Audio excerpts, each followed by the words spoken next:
ഇന്നത്തെ വീഡിയോയിൽ നമ്മൾ ഡിസ്കസ് ചെയ്യാൻ പോകുന്നത് സ്റ്റോക്ക് എക്സ്ചേഞ്ചിൻ്റെ ഫങ്ഷൻസ് ആണ്. അപ്പോൾ നമുക്ക് ആദ്യം എന്താണ് സ്റ്റോക്ക് എക്സ്ചേഞ്ച് നോക്കാം. സ്റ്റോക്ക് എക്സ്ചേഞ്ച് ക്യാപിറ്റൽ മാർക്കറ്റിൻ്റെ തന്നെ ഒരു പാർട്ടാണ്. ക്യാപിറ്റൽ മാർക്കറ്റിൻ്റെ നമുക്കറിയാം രണ്ട് മാർക്കറ്റുകളുണ്ട്, മണി മാർക്കറ്റും ക്യാപിറ്റൽ മാർക്കറ്റും. അതിൽ മണി മാർക്കറ്റ് എന്ന് പറഞ്ഞു കഴിഞ്ഞാൽ ഷോർട്ട് ടേം ഫണ്ടുകൾ ഡീൽ ചെയ്യുന്ന മാർക്കറ്റാണ് money market. Capital market deal ചെയ്യുന്ന ഫണ്ട് എപ്പോഴും ലോങ് ടേം ഫണ്ട്സ് ആയിരിക്കും. ഓക്കെ, മാർക്കറ്റ് രണ്ട് ടൈപ്പാണ്, money market, capital market. Money market deals only short term funds, capital market deals long term funds. Okay, അപ്പോൾ stock exchange എന്ന് പറയുന്നത് capital മാർക്കറ്റിലെ ഒരു വളരെ ഇമ്പോർട്ടൻ്റ് ആയിട്ടുള്ള ഫാക്ടറാണ് സ്റ്റോക്ക് എക്സ്ചേഞ്ച്. നമുക്കിനി എന്താണ് സ്റ്റോക്ക് എക്സ്ചേഞ്ച് നോക്കാം. It is a secure place. Stock exchange ഒരു സെക്യൂർ ആയിട്ടുള്ള പ്ലേസ് ആണ്. Where trading is done in a systematic way. നമുക്കറിയാം ട്രേഡ് നടക്കാനായിട്ട് വളരെ സിസ്റ്റമാറ്റിക് ആയിട്ട് ട്രേഡ് നടക്കുന്ന ഒരു സെക്യൂർ പ്ലേസ് ആണ് സ്റ്റോക്ക് എക്സ്ചേഞ്ച്. അപ്പോൾ ട്രേഡ് എന്ന് പറയുന്നത് ഗുഡ്സ് ആൻഡ് സർവീസസ് അല്ല അവിടെ ട്രേഡ് നടക്കുന്നത് എന്നും നിങ്ങൾക്കറിയാം. സ്റ്റോക്ക് എക്സ്ചേഞ്ചിൽ ട്രേഡ് നടക്കുന്നത് സെക്യൂരിറ്റീസ് ആണ്. ഓക്കെ, അപ്പോൾ stock exchange is a secure place. Secure ആയിട്ടുള്ളൊരു പ്ലേസ് ആണെങ്കിൽ നമുക്ക് ട്രേഡ് നടത്താനായിട്ട്, സെക്യൂരിറ്റീസ് ട്രേഡ് നടത്താനായിട്ട് സാധിക്കുള്ളൂ. അപ്പോൾ അതുകൊണ്ട് തന്നെ സ്റ്റോക്ക് എക്സ്ചേഞ്ച് ഒരു സെക്യൂർ പ്ലേസ് ആണ്. അവർ ട്രേഡിംഗ് നടക്കുന്നത് ഒരു സിസ്റ്റമാറ്റിക് ആയിട്ടുള്ള വേയിലാണ്. Here the securities are bought and sold as per well structured rules and regulations. അപ്പോൾ എന്താണ് ഇവിടെ ട്രേഡ് ചെയ്യപ്പെടുന്നത്?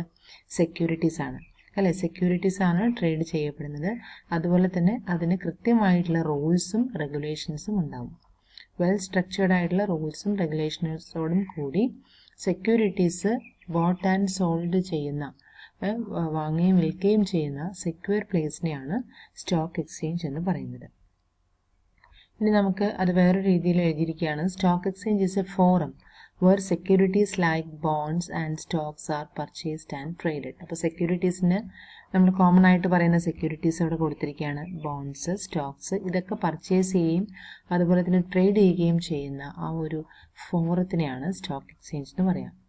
This can be both an online trading platform and offline. നമുക്ക് ഈ ഒരു സ്റ്റോക്ക് എക്സ്ചേഞ്ചിലുള്ള ട്രേഡിംഗ് ഓൺലൈനായിട്ടും ചെയ്യാം, അതുപോലെ തന്നെ ഓഫ്ലൈനായിട്ടും ചെയ്യാം. നമുക്ക് ആ ഷെയർ മാർക്കറ്റിൽ പോയി ഷെയർ മാർക്കറ്റിൽ വെച്ച് നമുക്ക് ട്രേഡിംഗ് നടത്താം. അപ്പോൾ എല്ലാവർക്കും അവിടെ എത്തുക എന്ന് പറയുന്നത് ആക്സസിബിൾ അല്ല. അപ്പോൾ അതുകൊണ്ട് നമുക്ക് ഓഫ്ലൈനായിട്ടും ചെയ്യാം, അതുപോലെ തന്നെ ഓൺലൈനായിട്ട് നമുക്ക് ആപ്പ് ഇൻസ്റ്റാൾ ചെയ്ത് നമുക്ക് നെറ്റ് വഴി ഓൺലൈനായിട്ടും ഈ ട്രേഡിംഗ് നടത്താം. ഓക്കെ, ഇനി ഫങ്ഷൻസ് ആണ് സ്റ്റോക്ക് എക്സ്ചേഞ്ചിൻ്റെ. ഫസ്റ്റ് ഫങ്ഷൻ ഇക്കണോമിക് ബാരോമീറ്റർ ആണ്. നോക്കാം. A stock exchange is also known as a pulse of the economy or economic mirror which reflect the economic condition of a country. Stock exchange എപ്പോഴും stock എക്സ്ചേഞ്ചിൻ്റെ കയറ്റവും ഇറക്കവും, അല്ലെങ്കിൽ share മാർക്കറ്റിൻ്റെ ഇൻക്രീസും ഡിക്രീസും. Share മാർക്കറ്റിൽ നമ്മളെപ്പോഴും പറയും ഷെയർ മാർക്കറ്റിൽ ഇടിവ് വന്നു എന്ന് പറയും, അല്ലെങ്കിൽ വളരെ വലിയ ഉയർച്ചയാണെന്ന് പറയും. അപ്പോൾ അത് ഷെയർ മാർക്കറ്റ് എങ്ങനെയാണോ ഷെയർ മാർക്കറ്റിൻ്റെ മൂവ്മെൻറ്റ്, അതനുസരിച്ചാണ് നമ്മുടെ ഇക്കോണമിയുടെ പൾസ് നമുക്ക് മനസ്സിലാക്കാൻ പറ്റുക. ഇക്കോണമി ഏതൊരു സിറ്റുവേഷനിലാണ്, ഇക്കോണമി ഫേസ് ചെയ്യുന്ന സിറ്റുവേഷൻ ഏതാണ്, പ്രോസ്പെരിറ്റി ആണോ ഡിപ്രഷൻ ആണോ, നമുക്ക് സൈക്കിൾസൊക്കെ കണ്ടിട്ടില്ലേ. അപ്പോൾ അതിൽ നമുക്ക് ഇക്കണോമിക് കണ്ടീഷൻ കൃത്യമായിട്ട് മെഷർ ചെയ്യാൻ, അല്ലെങ്കിൽ ഇക്കണോമിക് കണ്ടീഷൻ മെയിനായിട്ട് റിഫ്ലക്റ്റ് ചെയ്യുന്ന ഒരു ബാരോമീറ്റർ ആണ് സ്റ്റോക്ക് എക്സ്ചേഞ്ച്. അപ്പോൾ stock exchange is also known as the pulse of the economy. Barometer എന്ന് പറഞ്ഞാൽ നമുക്ക് കൃത്യമായിട്ട് അത് അളക്കാനായിട്ട് സ്റ്റോക്ക് എക്സ്ചേഞ്ചിൽ വരുന്ന കയറ്റവും ഇറക്കവും നമുക്ക് ഇക്കണോമിക് കണ്ടീഷൻസ് കൺട്രിയുടെ മെഷർ ചെയ്യാൻ ഹെൽപ്ഫുള്ളാണ്. രണ്ടാമത്തെ പോയിന്റ് പ്രൈസിങ് ഓഫ് സെക്യൂരിറ്റീസ് ആണ്. പ്രൈസിങ് ഓഫ് സെക്യൂരിറ്റി എന്ന് പറഞ്ഞു കഴിഞ്ഞാൽ stock market helps to assess the securities on the basis of demand and supply factors. നമുക്ക് സ്റ്റോക്ക് മാർക്കറ്റിലൂടെ സെക്യൂരിറ്റീസിനെ കൃത്യമായിട്ട് അസസ് ചെയ്യാനായിട്ട് സാധിക്കും. സെക്യൂരിറ്റി അസസ് ചെയ്യുന്നത് എങ്ങനെയായിരിക്കും? ആ സെക്യൂരിറ്റിയുടെ ഡിമാൻഡ് കൂടുതലാണെങ്കിൽ നമുക്കറിയാം ആ സെക്യൂരിറ്റി എത്രത്തോളം നല്ലതാണ് അല്ലേ. ഏത് സെക്യൂരിറ്റിയാണ് കൂടുതൽ ബെറ്റർ എന്ന് അറിയണമെങ്കിൽ ഏത് കമ്പനിയുടെ സെക്യൂരിറ്റീസിനെയാണ്, ഏത് കമ്പനിയുടെ ഷെയർസിനെയാണ് കൂടുതൽ ഡിമാൻഡ് നോക്കിയാൽ മതി. അപ്പോൾ stock market helps to assess securities on the basis of demand and supply factors. Third function safety of transactions. അപ്പോൾ നേരത്തെ നമ്മൾ പറഞ്ഞു സ്റ്റോക്ക് എക്സ്ചേഞ്ചിൽ നടക്കുന്ന ട്രേഡിംഗ് എല്ലാം വളരെ സിസ്റ്റമാറ്റിക് ആണ് അല്ലേ? അപ്പോൾ ട്രാൻസാക്ഷൻസ് എല്ലാം സേഫ് ആണ്, സെക്യൂർ ആണെന്ന് പറഞ്ഞു. The organisations which are listed also have to function within the stringent rules and regulation. This guarantee the security of dealing through the stock exchange. അപ്പോൾ ഈ ഒരു സ്റ്റോക്ക് എക്സ്ചേഞ്ചിൽ നടക്കുന്ന എല്ലാ ഡീലിങ്സും വളരെ സ്ട്രിക്റ്റ് ആയിട്ടുള്ള റൂൾസും റെഗുലേഷൻസും ഫോളോ ചെയ്യുന്നതാണ്.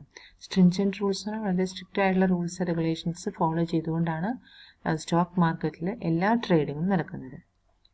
Then contributes to economic growth. Stock exchange securities of various organizations are traded. അപ്പോൾ economic growthലേക്കും ഈ ഒരു സ്റ്റോക്ക് എക്സ്ചേഞ്ച് ലീഡ് ചെയ്യുന്നു. എങ്ങനെയായിരിക്കും economic growth ഉണ്ടാകുന്നത്? സ്റ്റോക്ക് എക്സ്ചേഞ്ചിൽ ഒരുപാട് ഓർഗനൈസേഷൻസ്, ഒരുപാട് കമ്പനീസിൻ്റെ സെക്യൂരിറ്റീസ് ട്രേഡ് ചെയ്യപ്പെടുന്നുണ്ട്. അപ്പോൾ അങ്ങനെ ട്രേഡ് ചെയ്യുന്നത് വഴി കമ്പനീസിന് പ്രോഫിറ്റ് കിട്ടുക, അവർക്ക് ആവശ്യമായിട്ടുള്ള. അപ്പോൾ അങ്ങനെ കമ്പനീസ് ഷെയർസും സെക്യൂരിറ്റീസൊക്കെ ഇഷ്യൂ ചെയ്യുന്നതിന് എന്തിനു വേണ്ടിയിട്ടാണ്? അവർക്ക് ഒരു വർക്കിംഗ് ക്യാപിറ്റൽ കിട്ടാനായിട്ട്. അപ്പോൾ ആളുകൾ അത് പർച്ചേസ് ചെയ്യുമ്പോൾ, ഷെയറും സെക്യൂരിറ്റീസൊക്കെ പർച്ചേസ് ചെയ്യുമ്പോൾ കമ്പനിക്ക് അതനുസരിച്ചിട്ടുള്ള ഇൻകം കിട്ടും. അപ്പോൾ അത് അവർക്ക് വർക്കിംഗ് ക്യാപിറ്റലായിട്ട് എടുക്കാം. അങ്ങനെ കമ്പനി ഗ്രോ ചെയ്യുന്നതിനനുസരിച്ച് നമ്മുടെ ഇക്കോണമിയിലേക്കും അത് റിഫ്ലക്റ്റ് ചെയ്യും. അതുകൊണ്ടാണ് it contributes to economic growth എന്ന് പറഞ്ഞിരിക്കുന്നത്. Next point providing scope for speculation ആണ്. To assure liquidity and demand of supply of securities, stock exchange allows healthy consideration of security. നമുക്കിവിടെ ഒരു സ്പെക്കുലേഷനുള്ള സ്കോപ്പ് നമുക്ക് ഈ ഒരു സ്റ്റോക്ക് എക്സ്ചേഞ്ചിലുണ്ട്. നമുക്ക് പ്രെഡിക്റ്റ് ചെയ്യാൻ പറ്റില്ല. നമ്മളിപ്പോൾ എടുത്ത ഷെയർ സെക്യൂരിറ്റിയുടെ വാല്യൂ അല്ലെങ്കിൽ അതിൻ്റെ പ്രൈസ് ഇൻക്രീസ് ചെയ്യോ ഡിക്രീസ് ചെയ്യോ എന്നുള്ളത് നമുക്കൊരു പ്രഡിക്ഷൻ പറ്റാത്ത ഒന്നാണ് സ്റ്റോക്ക് മാർക്കറ്റ്. നമുക്കൊരു പരിധി വരെ നമുക്ക് ഏകദേശം ഒരു എക്സ്പെക്റ്റേഷൻ ഉണ്ടാവും, ഇത് ഇൻക്രീസ് ചെയ്യും, ഈ ഒരു കമ്പനിയുടെ ഷെയറിൻ്റെ വാല്യൂ ഇൻക്രീസ് ചെയ്യും ഡിക്രീസ് ചെയ്യും എന്നൊക്കെ. പക്ഷേ എന്നാലും ഒരു സ്പെക്കുലേഷനുള്ള സ്കോപ്പ് ഈ ഒരു സ്റ്റോക്ക് എക്സ്ചേഞ്ച് മാർക്കറ്റിലുണ്ട്.